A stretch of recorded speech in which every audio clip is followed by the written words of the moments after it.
Un bouddhiste, c'est essentiellement quelqu'un qui a développé une foi confiante et de la sagesse. La foi confiante ou dévotion s'exprime à l'égard des trois joyaux, dans lesquels on prendra refuge. Et la sagesse concerne la compréhension de la vue de l'interdépendance. Les trois joyaux sont le Bouddha, le Dharma et le Sangha. Le Bouddha Shakyamuni est celui qui a exposé et montré la voie par ses enseignements. Le Dharma, c'est le véritable refuge. Il désigne à la fois les enseignements proprement dits et les réalisations qu'ils permettent d'obtenir.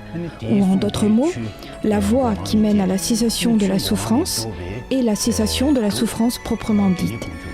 Le Sangha, le troisième joyau, ou communauté, désigne l'ensemble des êtres qui nous accompagnent et nous guident le long de cette route. C'est-à-dire de façon commune, ce sont essentiellement les religieux.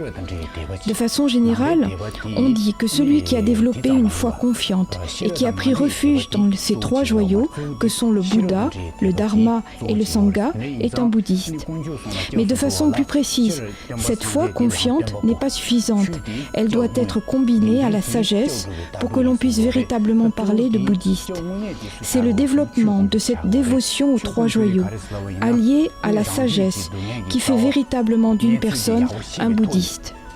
En effet, lorsque l'on considère les trois joyaux, le véritable refuge se trouve dans le Dharma, c'est-à-dire dans le chemin qui mène à la cessation de la souffrance et la cessation de la souffrance proprement dite, c'est-à-dire l'élimination de toutes les agitations mentales ou perturbations mentales qui sont à l'origine de toutes nos souffrances.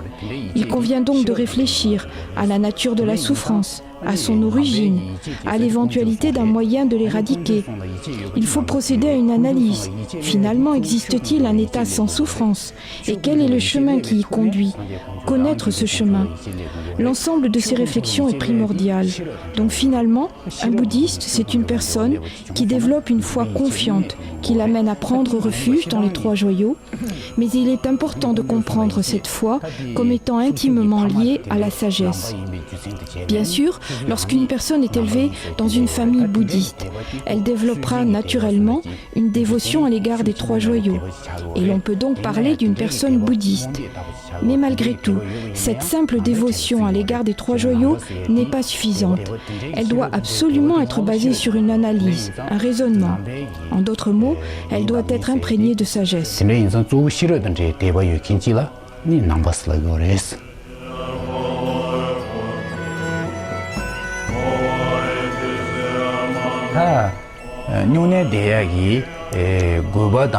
En ce qui concerne la pratique du jeûne, il y a dans le bouddhisme tibétain une pratique que l'on appelle nyūne, que l'on peut traduire de façon littérale par demeurer dans l'abstention de nourriture.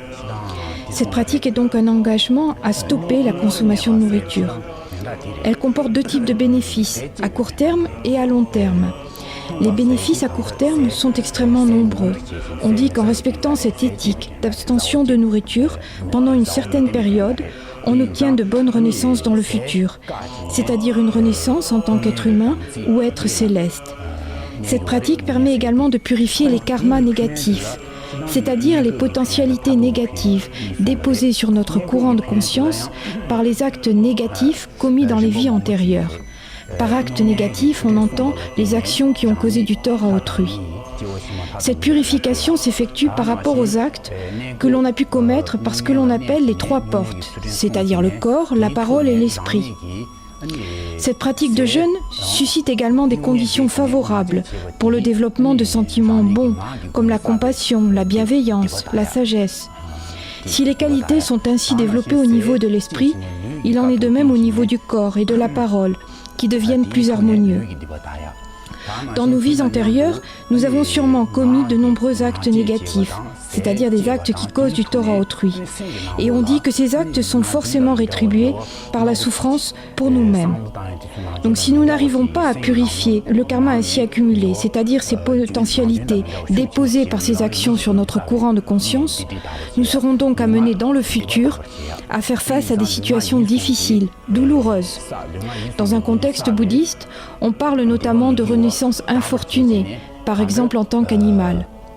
À plus long terme, par le respect de l'éthique, de cet engagement de la non-consommation de nourriture, on avance vers la réalisation de l'état d'Arhat, c'est-à-dire celui qui a éradiqué de façon totale l'ensemble des agitations mentales qui sont à l'origine de nos souffrances.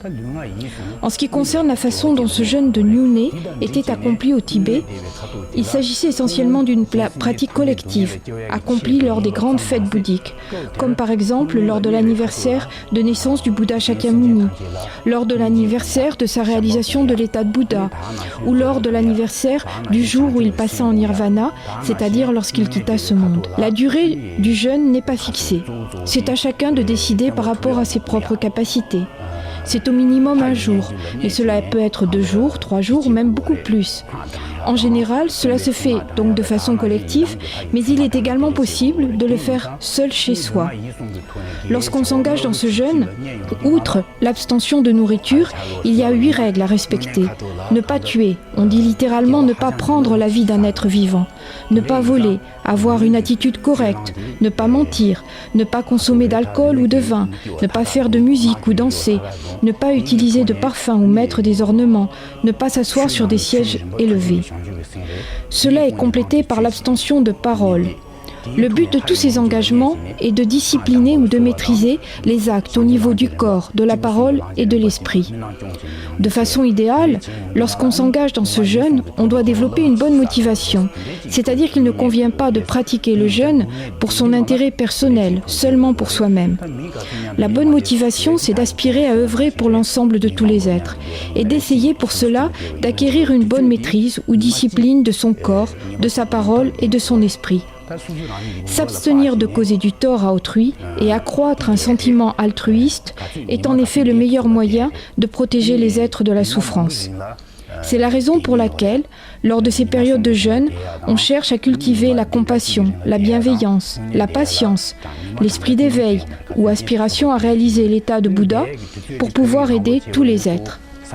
Ces méditations sont accompagnées de récitations silencieuses de mantras. On a donc un travail au niveau du corps, de la parole et de l'esprit, que l'on cherche à maintenir correct. Par cette pratique, il est dit que l'on accumule des mérites considérables. 아니 뒤돈 대결 소우디 사간 다운 대결에 아니 대단 진짜 대결에